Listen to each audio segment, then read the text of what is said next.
What is good, everybody? It's time to do another round of what I am playing recently. I cannot believe it's been over a month since the last time we did this. Two quick updates. Number one, in the video last time I mentioned I was going through 2077, Portal 2, Red Dead 2, and a few Xbox One games. Now, I beat Portal 2. It was amazing. Loved it. I've talked about it before. 2077, I finished Phantom Liberty. I finished all of the side DLC content. Oh my gosh. It's such a good game now. And all I have left is the back half of the main 2077 story, which I've seen before. I've beaten the game at launch, and I don't want to finish. Mainly what I've been doing when I boot up Cyberpunk is just setting the clock to like 10 p.m., driving around with the radio blasting, and any side quest or adventure or thing I come upon that I want to take part in, I just do. And it's been amazing. It is one of the few games I can totally get sucked into. It's so immersive. You know, Idris Elba for Phantom Liberty made an entire DJ mix that's on the Impulse radio station. And I kid you not, just drive around at night in the rain with that blasting. You are in Night City, and it is just so cool. Another one of the games that is the big slow burn game that I'm just very slowly going through is Red Dead Redemption 2. And this is where I want to say a huge thank you to everybody watching, because so many people in the video last month told me, Dragoon, you've got to stick with it. You got to take your time. Don't fall off. Don't worry about the slow pacing. It's one of the best games ever. And I really appreciate that, because for the first like 4 or 5 hours, I was feeling like, I don't know if this is really for me. I don't know if I have the time for this.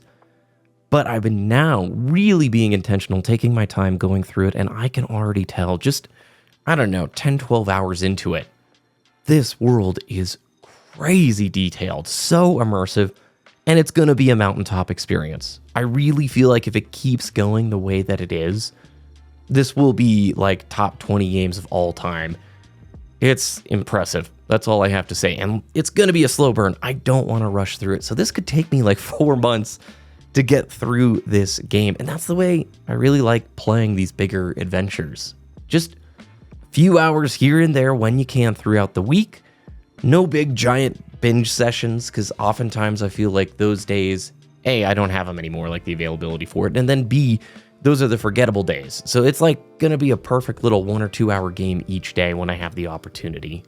And it's just incredible. But there are some new ones that I want to talk about that have been on the channel a handful of times over the last few weeks. The first one, Pseudoregalia. This game came out about a year ago, and it is unbelievably good. It's a 3D Metroidvania platformer.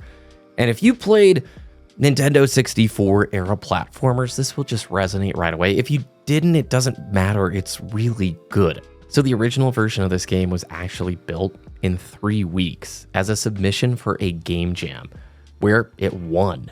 And then the developers put about 4 months into the full version of the game, sold it on Steam, and it's just perfect. I don't have any criticism with this game. It's relatively short, so you can tackle it pretty easily, but it also has a lot of replayability, incredible movement tech, a really nice world design. Metroidvanias for me can be hit or miss. Like if I'm really busy, oftentimes I don't like backtracking. I don't like bashing my head against the wall trying to figure out where to go next. And this one very cleverly just guides you throughout the world kind of seamlessly, and there's been very little frustration. Plus, this kind of game I grew up on, like 3D platformers, and there was this huge gap where we weren't getting anything like it. And it ticks all the boxes of what, I don't know, is just resonating perfectly with me right now. And that is taking some of the best of old game design and adapting it to the modern with tons of quality life improvements. Truly, the game feels so fantastic to move around in, and I love the retro art style where they're integrating kind of these N64 or PS1 style graphics into modern engine with high frame rate. It just feels and plays amazingly. And it's also a $6 game. I love it. I love the indie space so much right now. If you are burned out on gaming, you gotta start diving into some of these indies, because it will restore your faith and your joy in games. And the other two games I'm playing are the competitive fix right now, Street Fighter 6 and Gran Turismo 7. Both of these games I've been playing their ranked modes every single day, recording, trying to practice and improve. And at the end of that journey, I want to share with everybody a 30-day video for each one to see what does it look like if you practice a little bit each day. In terms of Gran Turismo, a total beginner on a wheel. What's that look like, after 30 days? It's getting better, but my gosh, those first few races, I was causing the crashes. It was not pretty. And then in Street Fighter 6, what does it look like to practice each day and try and improve? I'm not a good fighting game player. The best I ever got was silver in Street Fighter 5. Right now, gold in Street Fighter 6, and who knows? I feel like platinum is a possibility, and I want to keep playing, and they've just been tons of fun to put a little bit of time into every day. I've put a pause on my Metro Exodus playthrough. I got through most of the first, third of the game, and I just wasn't feeling it. I think it's awesome, but with Stalker 2 coming, I kind of want to save up those survival post-apocalyptic shooter vibes for that release, and Stalker 2 is looking amazing. The developers did a really big deep dive last week. It's looking awesome. And I'm still looking for a fun multiplayer FPS game to play. I appreciated all of the suggestions last time. Plenty of love for the finals, which is great to see. I enjoyed that game a bunch when I played it around release. I tried going back and I'm not feeling it. I'm not feeling like any multiplayer shooter right now. So if there are any super fun multiplayer FPS games that you're digging, let me know about it.